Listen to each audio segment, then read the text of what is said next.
Costa Rica accounts for less than 1% of the Earth's surface, and yet it contains nearly 6% of the world's biodiversity.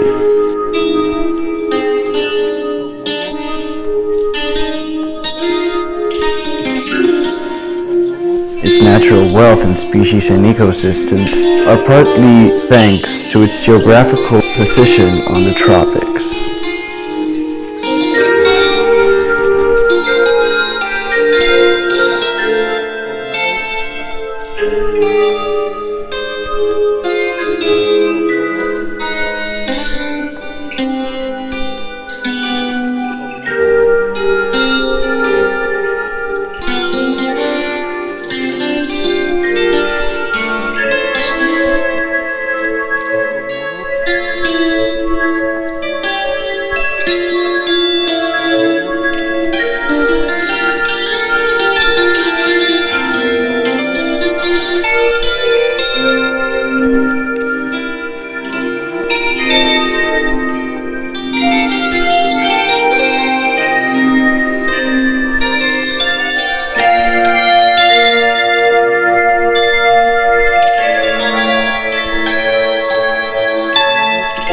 This is known as a resurrection plant because it can dry out and die, basically. And then you can put it in water and it will come right back and do its thing again. There's not a lot of stuff, like imagine, can you do that? Okay, so it's really quite a trait, right? It's quite a strategy to be able to do that, and to be an epiphyte, it makes a lot of sense to have that kind of strategy, because you never know when your next available water is going to come. You may dry out or you may not. Yeah, they don't occur in the desert, but certainly on the sides of trees, there's not a lot of water available, even when it's raining. Abundant in the rainforests of La Selva, the great curassow is a perfect example of a sexually dimorphic species, meaning males have different physical forms than females within the same species.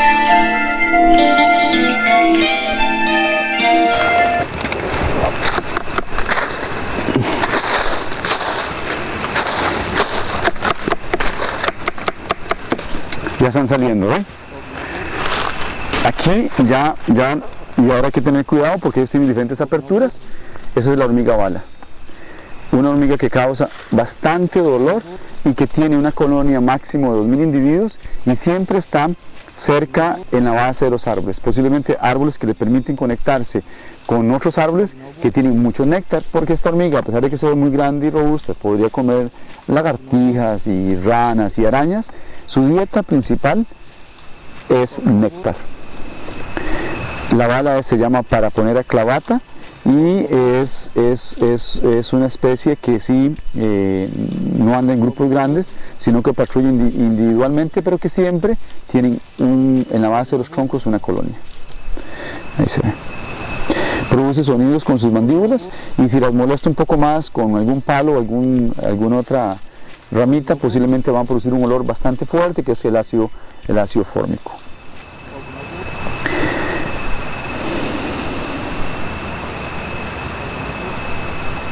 Okay. ¿Dónde está el? No, ese no es el hueco. Nada, sí era. Qué interesante, lo que hicimos fue conectar la colonia con el hueco que tenemos acá. Entonces aquí tenemos una investigadora tratando de responder esa pregunta. Si la bala tiene árboles específicos donde vive, si las colonias tienen una relación con el árbol, con la especie, debido a que tal vez esa especie produce mucho néctar, o simplemente es coincidencia. Algunos estudios preliminares revelan de que sí parece que los nidos y las colonias están asociados a árboles que producen mucho néctar.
The emerald basilisk's long digits allow for it to sprint across short stretches of shallow water, giving it its other name, the Jesus Christ lizard. It is also sexually dimorphic.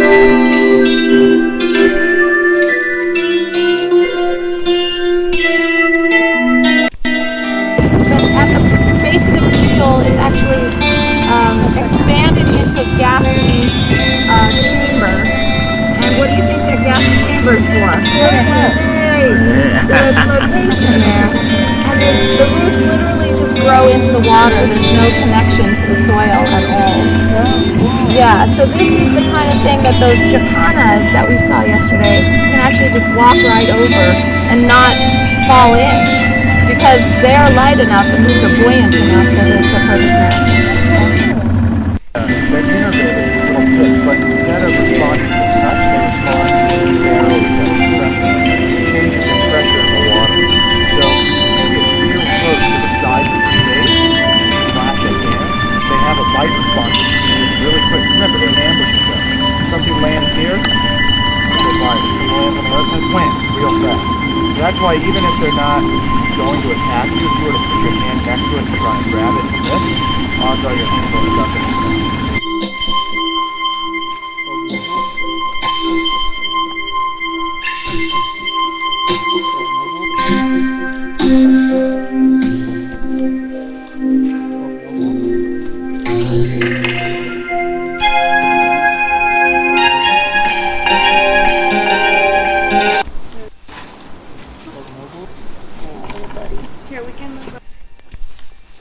Blunt-headed tree snake. Look at his little head. It's all stubby. He's got those big eyes. He's in the genus Imantodes, and his species name is Sensuo. And these guys are lizard and frog hunters. So he's out looking for that little anolis or small frogs. When they're this big, he could eat a small lizard. Really? Yeah, but they hatch out even smaller, which is really crazy. And they get to about 3 feet. And they're very, very pretty.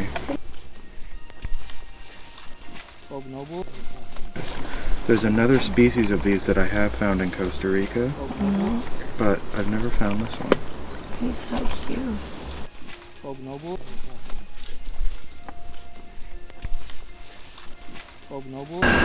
Estamos en un bosque considerado secundario, donde en un momento hace 50 años el hombre tuvo cierta intervención y hubo cacao, plantaciones que se utilizaron activamente acá, pero hace ya más de 40, 50 años este bosque se ha convertido en un laboratorio al aire libre para que el investigador pueda hacer investigación, estudiar ranas, reptiles, el sotobosque, arañas, hay muchísimos componentes, organismos que se pueden estudiar. Algo muy interesante que quería mostrarles es básicamente cómo algunas plantas sobreviven y cómo se adaptan a este tipo de bosques. Por ejemplo, esto que está acá es una adaptación increíble de una planta que germina en las partes oscuras del bosque y a través y por medio de su adaptación, de crecimiento de sus hojas y su tallo de una manera completamente plana, donde puede tener sus hojas completamente planas adheridas al tronco, puede tener una mejor eficiencia en la fotosíntesis.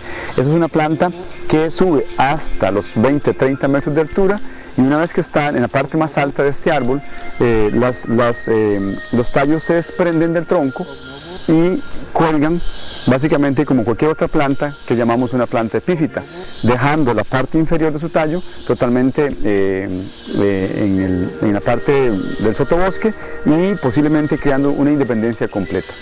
Esta especie, aunque parezca un helecho, en realidad es una planta, una angiosperma, básicamente es una planta con flores verdaderas, flores desarrolladas de la familia Margraviaceae, y es muy fácil determinarla cuando está joven, porque si yo le doy vuelta a las hojas a través y por medio de una lupa, que es fundamental para identificar plantas cuando no tenemos aplicaciones o conexión a internet, podemos utilizar una lupa como esta y podemos ver que esta especie cuenta con puntos negros en la parte inferior del margen. Esta característica de puntos negros con hoja blanca y hojas creciendo en esta posición en forma vertical nos lleva directamente al género Marcravia, que es uno de los 862 géneros que tenemos en la estación. Entonces es una adaptación increíble, como una planta crece en el piso, en un lugar bastante oscuro, cómo desarrolla su tronco, su tallo y sus hojas para poder alcanzar a nivel de la copa. Otro ejemplo increíble de cómo sobreviven las plantas en el sotobosque de la selva es a través de transformar sus raíces en raíces zancudas o raíces fulcrias. En este caso estamos viendo que esta palma, es una de las palmas más abundantes de la selva, tiene esta formación increíble, donde entonces el tronco no es relleno, no es un tronco relleno como estos que tienen sus gambas desarrolladas, sino que básicamente es una adaptación del tronco con raíces totalmente despegadas y libres que posiblemente permitirán en lugares donde se inunda que el agua transcurra fácilmente para evitar inundaciones. Eso es una adaptación de tener raíces libres. La otra adaptación es tener espinas en la parte superficial, en la parte externa de las raíces. Esto le permite posiblemente para evitar la depredación. Aunque aquí el daño que estamos viendo es un daño hecho por saínos, chanchos silvestres nativos, que posiblemente cuando la palma está con raíces muy jóvenes, las espinas son muy suaves y fáciles de dañar. Por esto este fenómeno que estamos viendo de palmas con partes o raíces totalmente mordidas o mordisqueadas es el efecto de un animal grande, un mamífero poderoso, que en este caso posiblemente por las sequías o por una escasez de alimentos en diferentes épocas del año, está atacando las raíces jóvenes. Esto de alguna manera entonces significa que aunque la planta haya adaptado sus raíces con espinas, no está siendo tan eficiente como fue hace unos 15 años atrás. Entonces esta palma es básicamente una de las palmas más abundantes de la selva, del género Socratea, y se identifica fácilmente por tener raíces zancudas con muchas espinas.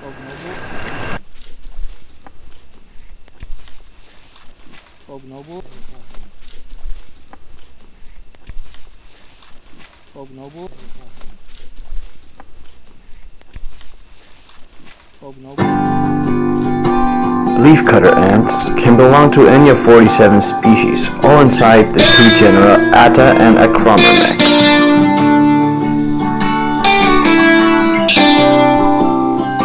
They grow in tropical climates and are all endemic to South and Central America, Mexico, and parts of the United States. They survive by cultivating fungus.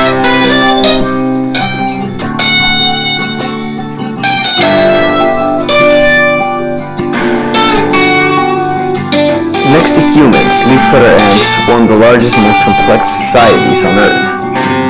In a few years, an ant with a radius of 98 feet can grow to occupy more than 6,000 square feet and contain a colony with more than 8 million individuals.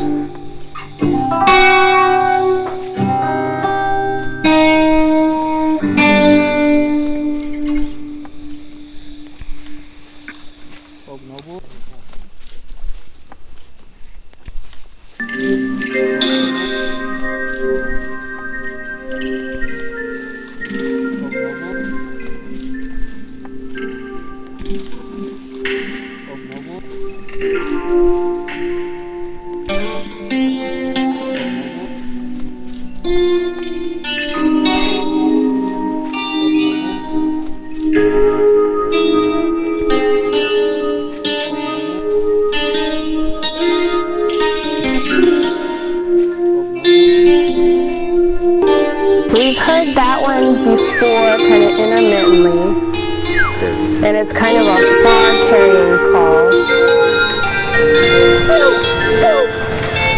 I want to say So that's the yellow-throated toucan.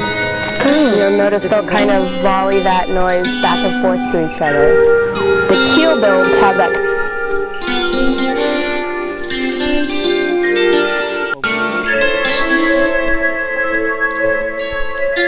Species of both plants and animals have adapted in order to better survive in the environment of the rainforest.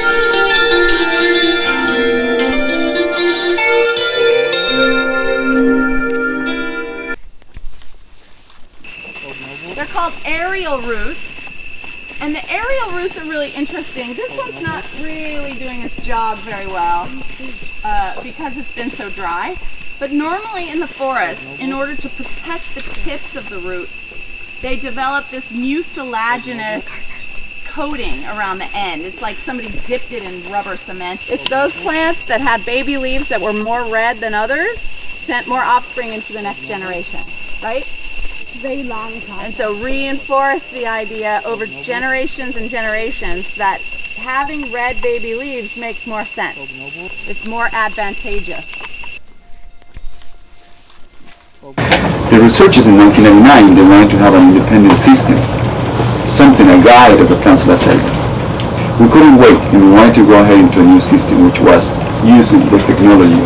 Meaning that even botanists can, from their homes, they can stay at their homes and even take notes about the leaf position and the hairs and the flower pattern. Because when people make use of this, they usually work on dry specimens. They don't work on living specimens. So that's one way to minimize the use of the herbarium without impacting it by our finger grease and always have things that by playing with them sometimes you slowly destroy the specimen, which are very important. We can use this technology, this cutting edge technology, which are all the images and plant detecting from the comments. So you have a plant, you go around and start collecting all over the area with no good reason. If you do this one plant part and you share it with this and then you learn, that's part of the course. Sometimes people just collect a whole branch and put it in a plastic bag and just leave it there without having it used. So, but if you come over and make a nice display of the plant and you know what it is, that's a good way to use the plant.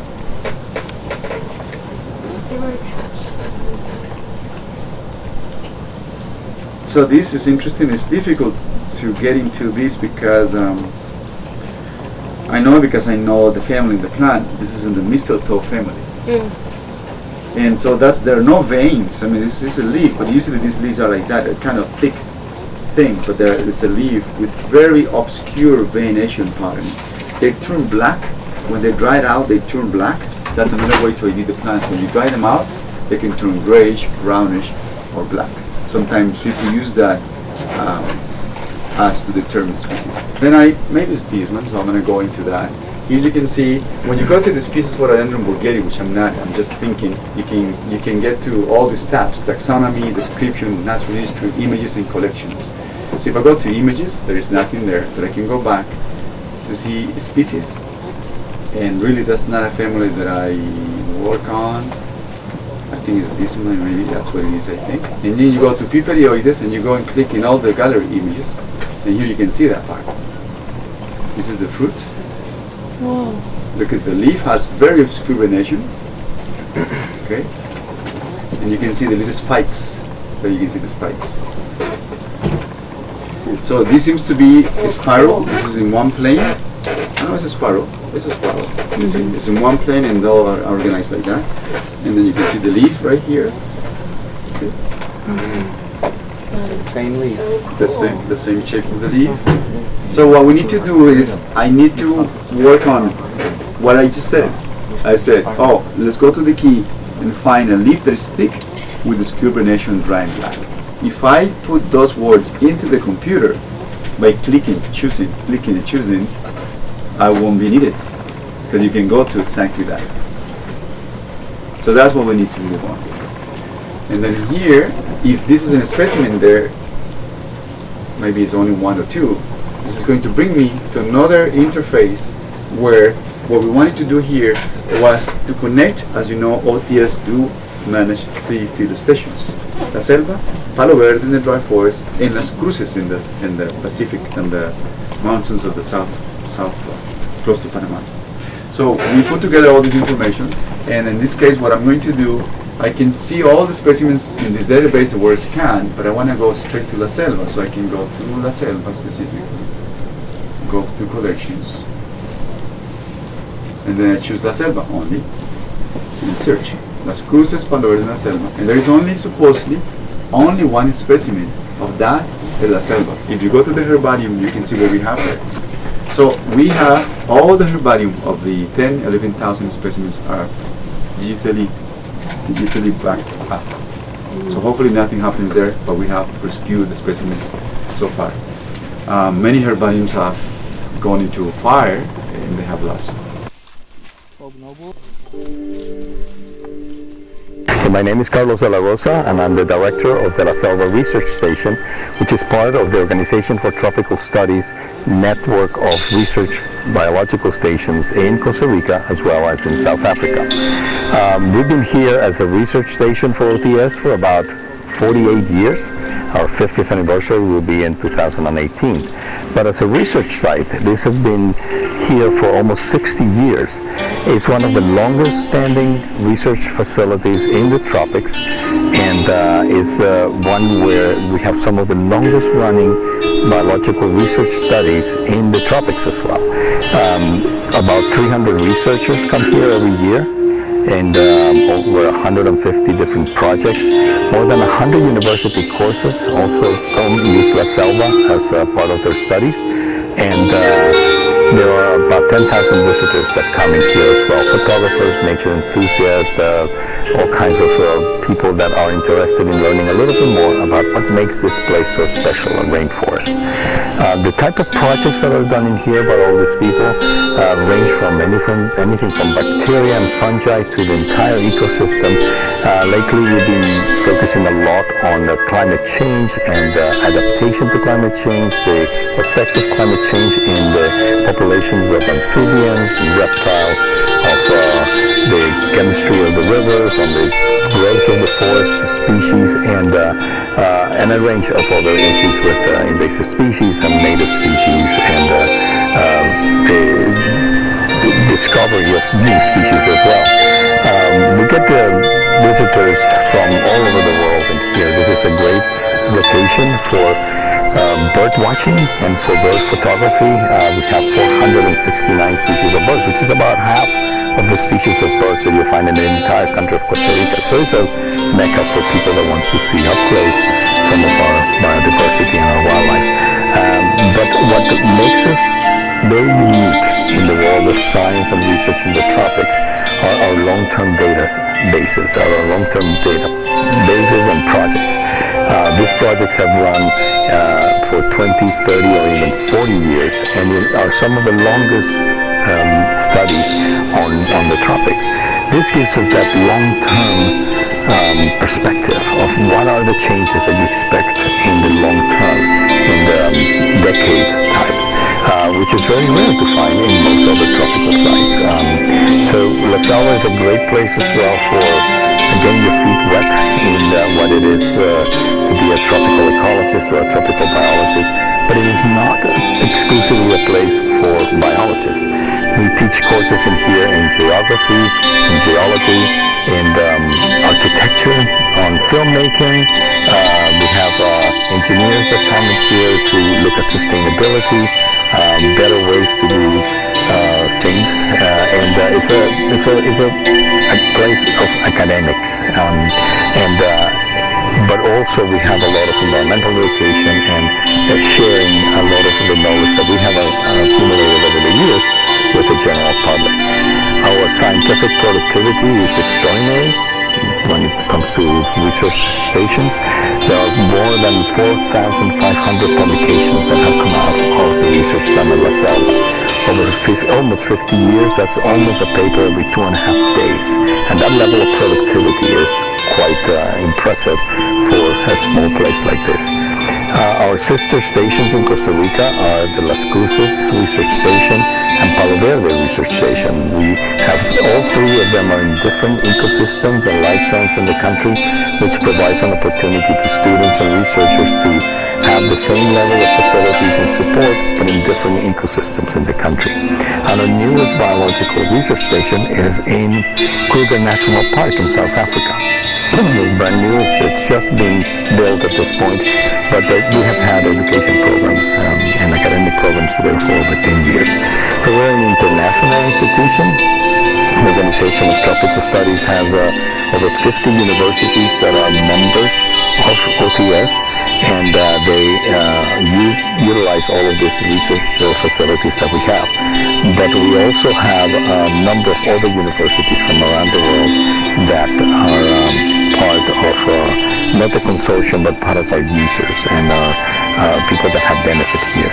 Some of the biggest names in tropical ecology have come to La Selva. When you figure that you get 10,000 people, mostly students and researchers, every year here for 50 years, the number is astronomical. It's a whole lot of students and people that had their first experience in the rainforest at this place in La Selva.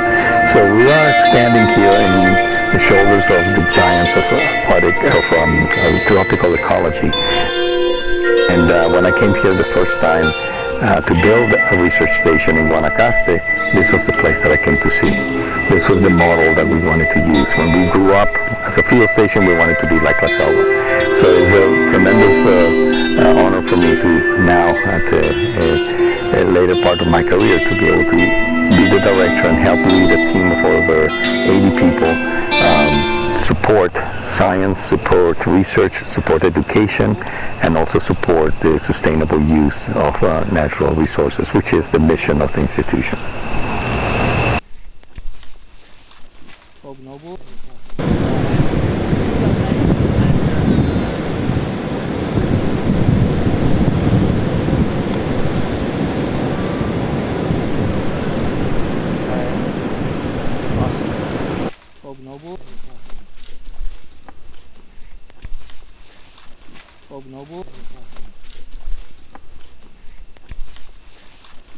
Noble.